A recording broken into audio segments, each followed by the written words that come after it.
మళ్ళీ బళ్ళు ట్రైన్లు ఇవన్నీ ఉండవు, అవునా కదా? ఇప్పుడు అదేవిధంగా ఒక మేకగా పుట్టామనుకోండి, మనం ఎప్పుడు ఆకులే తినాలి తప్ప మళ్ళీ ఇన్ని పదార్థాలు తినడానికి లేదు.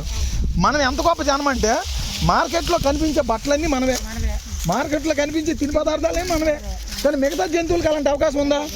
లేదు. మరి ఇంత జన్మ ఎత్తి మనము అసలు సృష్టికర్త అని దేవుడు మనకే ఎందుకు ఇంత గొప్ప జన్మ ఇచ్చాడని తెలుసుకోకుండా మనం బ్రతికి చచ్చిపోతే ఇంతకంటే హీనం ఇంకేటి ఉండదు. అందుకని మీరు ఆలోచించండి, ఇంత గొప్ప జన్మ తల్లి గర్భంలో మనల్ని నిలబెట్టి 9 మాసాలు ఈ రూపాన్ని ఇచ్చి మనం పుట్టి ఈ పుట్టక మునిపే ఈ భూమి మీదకి రాక మునిపే పంచిభూతాలు పెట్టాడంటే ఆయన మనకి ఏమవుతాడు? ఆయనకి మనం ఎవరము? మన మీద ఎందుకు ఆయనకి ఇంత ప్రేమ? మిగతా జంతువులకి వెళ్ళలేదు, మనకే ఎందుకు ఇంత ప్రేమ చూపిస్తున్నాడు అని ఎప్పుడైనా ఆలోచించాడు మనిషి? ప్రియమైన దేవుని వల్ల అది ఆలోచిస్తే అర్థమవుతుంది, గుండె పగిలిపోద్ది. అసలు 60-70 సంవత్సరాల ఆయుష్కాలం దేవుడు మనకి ఇచ్చాడే. ఈ 60-70 సంవత్సరాల ఆయుష్కాలంలో నీకు ఒక పని ఇచ్చాడు. ఇప్పుడు కడుపును పోషించుకోవడానికి ఇంకో చెరుకు పనికి కట్టు వచ్చారు. మరి ఆత్మను బతికించడానికి ఆలోచించండి మీరు. ఇప్పుడు మీరు ఒక కొబ్బరి చెట్టు వేశారు, అది కాయలు కాయలేదు, ఎన్ని సంవత్సరాలు నేను ఏడు చేస్తారు మీరు దాన్ని? ఉండండి, మీరు అసలు ఏం మాట్లాడకండి, ఆమె చెప్పండి, ఏడు చేస్తారు? నీళ్ళు పోసినా కాయడం ఏడు చేస్తారు?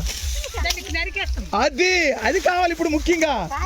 వినండి వినండి వినండి వినండి, అది కావాలి ముఖ్యంగా. ఇప్పుడు ఒక బప్పడం చెట్టు వేసావు, అది ఒక సంవత్సరం చూసావు, 6 మాసాలు కాయాలి, అది సంవత్సరం కాయలు తీసి పారేస్తారు కదా. బాగా వినండి, నువ్వు కాసిన కొడుకు, నువ్వు కాసావు ఒక కొడుకు, నువ్వు కూతుర్ని, ఆ కొడుక్కి కూతురికి నువ్వు ఒక డాక్టర్ ఇంజనీర్గా చేయాలని చెప్పేసి ఇద్దరు ఉండండి. మీరేంటండి, భర్త భార్యలు ఇద్దరు కలిపి త్యాగం చేస్తారు. వీళ్ళ సంతోషాలను వీళ్ళ సుఖాలను చంపుకొని పిల్లల్ని పెంచి పెద్దోళ్ళు చేస్తారు.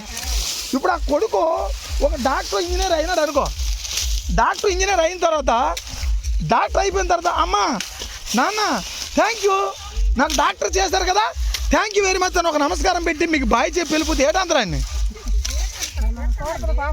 ఒరే నువ్వు ఇలాంటి దౌర్భాగ్యం అని తెలిస్తే పుట్టినప్పుడు నేను దాఖలెట్టిందని అంతరానరా?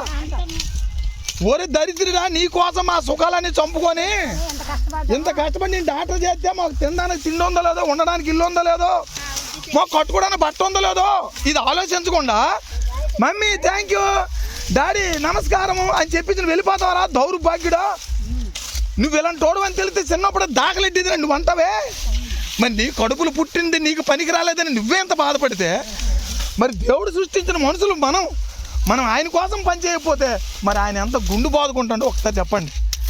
అందుకు చెప్పాడండి మాకు, మీరు సర్వలోకానికి వెళ్ళండి, సర్వ సృష్టికి సువార్తను ప్రకటించండి, నమ్మి బాప్తిసం పొందినవాడు నమ్మకం పొందును, నమ్మని వానికి శిక్ష విధింపబడును అని చెప్పాడు. అర్థమైందా?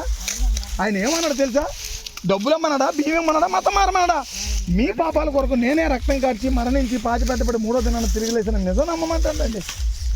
మీకోసం నేను రక్తం కార్చి మరణించి పాతిపెట్టబడి 3వ దినాన్ని తిరిగి లేచిన నిజం నమ్మి మీ దగ్గర ఉన్న చర్చికి వెళ్ళి బైబిల్ చదువుకుని క్రీస్తు రక్తం చర్చలు ఉంటుంది, రక్తంతో కడుక్కుంటే దేవుడు మనకి ఇచ్చిన ఆయుష్కాలం ముగిసిపోయిన తర్వాత ఆత్మ నరకానికి వెళ్ళకుండా నిత్య జీవనానికి వెళ్తుందని చెప్పాడు.